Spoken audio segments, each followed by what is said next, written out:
Okay, Adrian. Great class, man. This is probably one of the most interesting classes that we've had thus far. So I will say this: it's now just time for you to kind of work with all of the theory that you know already. Like you know all the modes, you know all of the modes for the major and the pentatonics, the relative minors, and all that stuff. Um, we did not do we didn't do the harmonic minors, and we didn't do the whole tone scales and the diminished scales. That's something we're going to do. We're going to get back on track for the next class. But today's class was a really important one, and that was a lot of information there. And I think it seems like you really got it. So it's just a matter of you getting used to kind of, you know, you being by yourself and just playing around with your different ideas and how to express it on your instrument. All right. One of the things, the chord progressions that we did with the G major seventh, that one, and then you go that one. What I want you to do is think of a melody, but a simple one, where the notes kind of ring out. And what I mean by that is,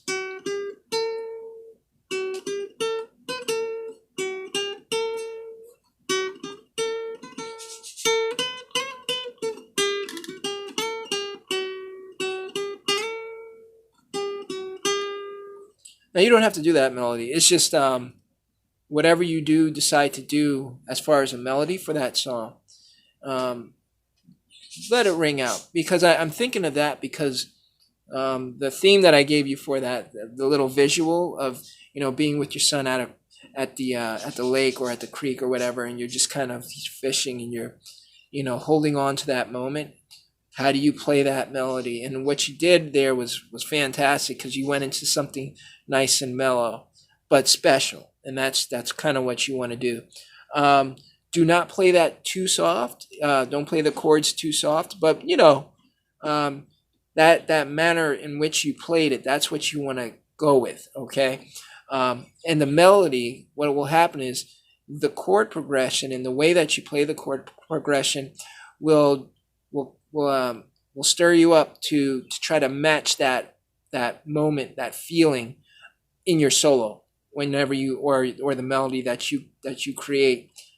That's going to help you bring that out. Okay, so the reason I'm saying this is because what I'd like you to do for yourself is to, if you can, there are different apps on the online where you can get like a 4-track recorder, and you record yourself playing on each of those tracks. But I would just work with two with this, where you play the rhythm, right? You play that rhythm, and then you on another track, when you play that track back, on another track you play the melody on it, and then send it to me, and I could put something else on it, or just listen to it and tell you, okay, um, that's really good. That was really effective. Whatever you were trying to say, I was feeling that.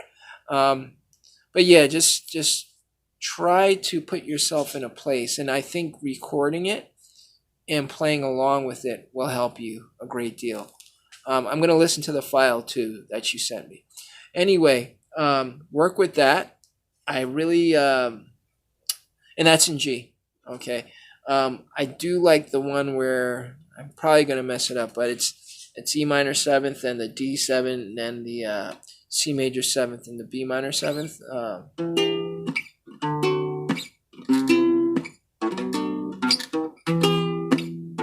That one.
Okay, so there you are with a couple of bars of that song. Work with that one, and then put something with that one. Layer it. Send me the file, right? And think of a melody, something that we could put to that song. You don't have to let that ring out, but if you can fit that in there, if you can think of something, because I know we already have that melody. Yeah.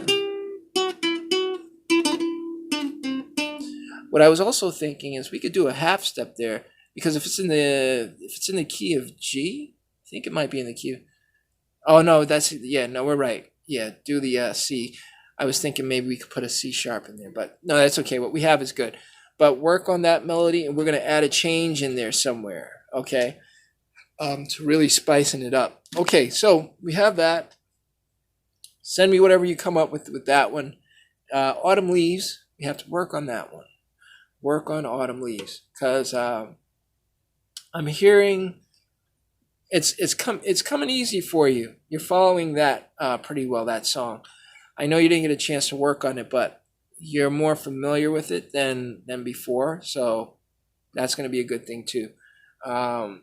Solos will be in G, right, or E pentatonic for that one.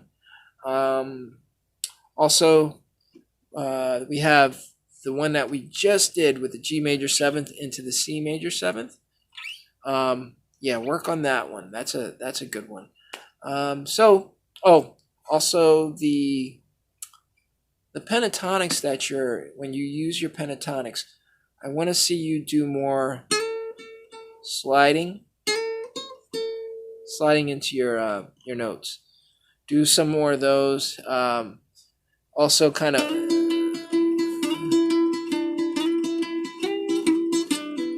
of like sustain some of the notes and let the other strings kind of ring out, right? Couple some of those notes.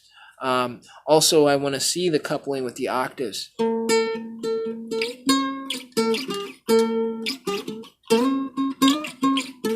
Something, because you have a lot to work with.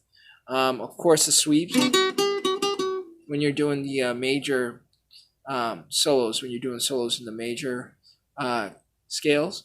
But yeah, those just little odds and ends and little subtle things that are things that I'd like it to see you do when you're doing your solos in pentatonic and the major notes.